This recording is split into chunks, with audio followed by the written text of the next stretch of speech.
श्री हरि बोलो ग्रंथराज श्रीमद्भगवद्गीता जी की जय। श्री परमात्मने नमः।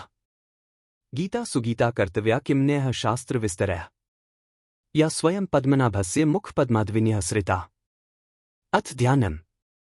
शांताकारं भुजगशयनं पद्मनाभं सुरेश विश्वाधारं गगनसदृशं मेघवर्णं शुभांगं लक्ष्मीकान्तं कमलनयनं योगिभिर्ध्यानगमयं वन्दे विष्णुं भवभयहरं सर्वलोकैकनाथम्। यं ब्रह्मा वरुणेन्द्र रुद्रमृतः स्तुन्वन्ति दिव्यः स्तवैर्वेदैः साङ्गपदक्रमोपनिषदैर्गायन्ति यं सामगाः। ध्यानावस्थितगतेन मनसा पश्यन्ति यं योगिनो यस्यान्तं न विदुः सुरासुरगणा देवाय तस्मै नमः। वसुदेव सुतं देवं कंसचाणूरमर्दनम् देवकी परमानंद कृष्णं वंदे जगद्गुरुम्। भगवद गीता अध्याय 1 श्लोक 7 से 8। श्लोक 7। अस्माकं तु विशिष्टा ये तान् निबोध द्विजोत्तम नायका मम सैन्यस्य संज्ञार्थं तान् ब्रवीमि ते। द्विजोत्तम हे द्विजोत्तम, अस्माकम हमारे पक्ष में, तू भी, ये जो विशिष्टा मुख्य हैं, तान उन पर भी आप निबोध ध्यान दीजिए, ते आपको संज्ञार्थम याद दिलाने के लिए, मम मेरी, सैन्यस्य सेना के, जो नायका नायक हैं, तान उनको मैं ब्रवीमि कहता हूँ। व्याख्या। अस्माकं तु विशिष्टा ये तान् निबोध द्विजोत्तम। दुर्योधन द्रोणाचार्य से कहता है कि हे द्विज श्रेष्ठ, जैसे पांडवों की सेना में श्रेष्ठ महारथी हैं, ऐसे ही हमारी सेना में भी उनसे कम विशेषता वाले महारथी नहीं हैं, प्रत्युत उनकी सेना के महारथियों की अपेक्षा ज्यादा ही विशेषता रखने वाले हैं। उनको भी आप समझ लीजिए। तीसरे श्लोक में पश्य और यहाँ निबोध क्रिया देने का तात्पर्य है कि पांडवों की सेना तो सामने खड़ी है, इसलिए उसको देखने के लिए दुर्योधन पश्य देखिए क्रिया का प्रयोग करता है, परंतु अपनी सेना सामने नहीं है, अर्थात अपनी सेना की तरफ द्रोणाचार्य की पीठ है, इसलिए उसको देखने की बात न कहकर उस पर ध्यान देने के लिए दुर्योधन निबोध ध्यान दीजिए क्रिया का प्रयोग करता है।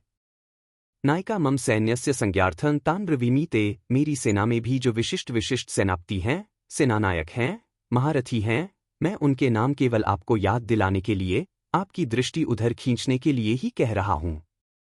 संज्ञार्थम पद का तात्पर्य है कि हमारे बहुत से सेनानायक हैं, उनके नाम मैं कहाँ तक कहूं, इसलिए मैं उनका केवल संकेत मात्र करता हूं, क्योंकि आप तो सबको जानते ही हैं। इस श्लोक में दुर्योधन का ऐसा भाव प्रतीत होता है कि हमारा पक्ष किसी भी तरह कमजोर नहीं है, परंतु राजनीति के अनुसार शत्रुपक्ष चाहे कितना ही कमजोर हो और अपना पक्ष चाहे कितना ही सबल हो, ऐसी अवस्था में भी शत्रु पक्ष को कमजोर नहीं समझना चाहिए और अपने में उपेक्षा, उदासीनता आदि की भावना किंचन मात्र भी नहीं आने देनी चाहिए।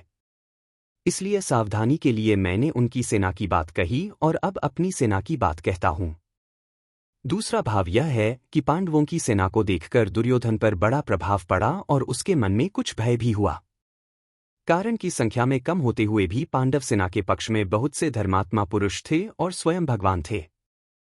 जिस पक्ष में धर्म और भगवान रहते हैं, उसका सब पर बड़ा प्रभाव पड़ता है। पापी से पापी, दुष्ट से दुष्ट व्यक्ति पर भी उसका प्रभाव पड़ता है। इतना ही नहीं, पशु पक्षी, वृक्षलता आदि पर भी उसका प्रभाव पड़ता है, कारण कि धर्म और भगवान नित्य हैं। कितनी ही ऊंची से ऊंची भौतिक शक्तियां क्यों न हों, हैं वे सभी अनित्य ही। इसलिए दुर्योधन पर पांडव सेना का बड़ा असर पड़ा, परंतु उसके भीतर भौतिक बल का विश्वास मुख्य होने से वह द्रोणाचार्य को विश्वास दिलाने के लिए कहता है कि हमारे पक्ष में जितनी विशेषता है उतनी पांडवों की सेना में नहीं है, अतः हम उन पर सहज ही विजय कर सकते हैं। श्लोक 8। भवान भीष्मश्च कर्णश्च कृपश्च समितिञ्जयः अश्वत्थामा विकर्णश्च सौमदत्तिस्तथैव च।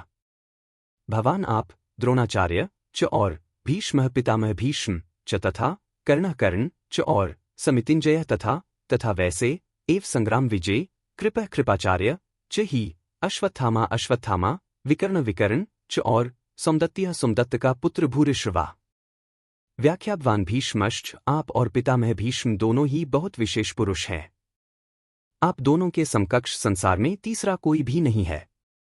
अगर आप दोनों में से कोई एक भी अपनी पूरी शक्ति लगाकर युद्ध करे, तो देवता, यक्ष, राक्षस, मनुष्य आदि में ऐसा कोई भी नहीं है जो कि आपके सामने टिक सके। आप दोनों के पराक्रम की बात जगत में प्रसिद्ध ही है। पितामह भीष्म तो आबाल ब्रह्मचारी हैं, और इच्छा मृत्यु हैं, अर्थात उनकी इच्छा के बिना उन्हें कोई मार ही नहीं सकता। महाभारत युद्ध में द्रोणाचार्य धृष्टद्युम्न के द्वारा मारे गए और पितामह भीष्म ने अपनी इच्छा से ही सूर्य के उत्तरायण होने पर अपने प्राणों का त्याग कर दिया। कर्ण तो बहुत ही शूरवीर है। मुझे तो ऐसा विश्वास है कि वह अकेला ही पांडव सेना पर विजय प्राप्त कर सकता है। उसके सामने अर्जुन भी कुछ नहीं कर सकता। ऐसा वह कर्ण भी हमारे पक्ष में है। कर्ण महाभारत युद्ध में अर्जुन के द्वारा मारे गए। कृपश्च समितिंजय, कृपाचार्य की तो बात ही क्या है। वे तो चिरंजीवी हैं, हमारे परम हितैषी हैं और संपूर्ण पांडव सेना पर विजय प्राप्त कर सकते हैं।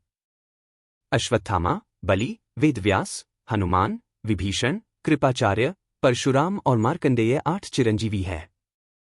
शास्त्र में लिखा है, अश्वत्थामा बलिर्व्यासो हनुमांश्च विभीषण, कृपा परशुरामश्च सप्तैते चिरजीविना। पद्म पुराण 49:7। सप्तैतान् संस्मरे नित्यं मार्कंडेयमथाष्टमम्। जीवेद्वर्षष्टन् सोऽपि सर्वव्याधिविवर्जितः। यद्यपि यहाँ द्रोणाचार्य और भीष्म के बाद ही दुर्योधन को कृपाचार्य का नाम लेना चाहिए था, परंतु दुर्योधन को कर्ण पर जितना विश्वास था उतना कृपाचार्य पर नहीं था। इसलिए कर्ण का नाम तो भीतर से बीच में ही निकल पड़ा। द्रोणाचार्य और भीष्म कहीं कृपाचार्य का अपमान न समझ लें, इसलिए दुर्योधन कृपाचार्य को संग्राम विजय विशेषण देकर उनको प्रसन्न करना चाहता है। अश्वत्थामा, ये भी चिरंजीवी हैं और आपके ही पुत्र हैं। ये बड़े ही शूरवीर हैं। इन्होंने आपसे ही अस्त्र शस्त्र की विद्या सीखी है। अस्त्र शस्त्र की कला में ये बड़े चतुर हैं। विकर्णश्च सौमदत्तिस्तथैव च, आप यह न समझें कि केवल पांडव ही धर्मात्मा हैं, हमारे पक्ष में भी मेरा भाई विकर्ण बड़ा धर्मात्मा और शूरवीर है। ऐसे ही हमारे प्रपितामह शांतनु के भाई बालिक के पौत्र तथा सोमदत्त के पुत्र भूरिश्रवा भी बड़े धर्मात्मा हैं। इन्होंने बड़ी बड़ी दक्षिणा वाले अनेक यज्ञ किए हैं। ये बड़े शूरवीर और महारथी हैं। युद्ध में विकर्ण भीम के द्वारा और भूरिश्रवा सात्यकी के द्वारा मारे गए। यहाँ इन शूरवीरों के नाम लेने में दुर्योधन का यह भाव मालूम देता है कि हे आचार्य, हमारी सेना में आप, भीष्म, कर्ण, कृपाचार्य आदि जैसे महान पराक्रमी शूरवीर हैं, ऐसे पांडवों की सेना में देखने में नहीं आते। हमारी सेना में कृपाचार्य और अश्वत्थामा ये 2 चिरंजीवी हैं, जबकि पांडवों की सेना में ऐसा एक भी नहीं है। हमारी सेना में धर्मात्माओं की भी कमी नहीं है, इसलिए हमारे लिए डरने की कोई बात नहीं है। ऐसी ही और वीडियो के लिए हमसे जुड़े रहिए और आपका आशीर्वाद और सहयोग बनाए रखें। अगर हमारा प्रयास आपको पसंद आया तो चैनल को सब्सक्राइब करें और अपने परिचितों को भी शेयर करें। बोलो ग्रंथराज श्रीमद्भगवद्गीता जी की जय। जय श्री कृष्ण।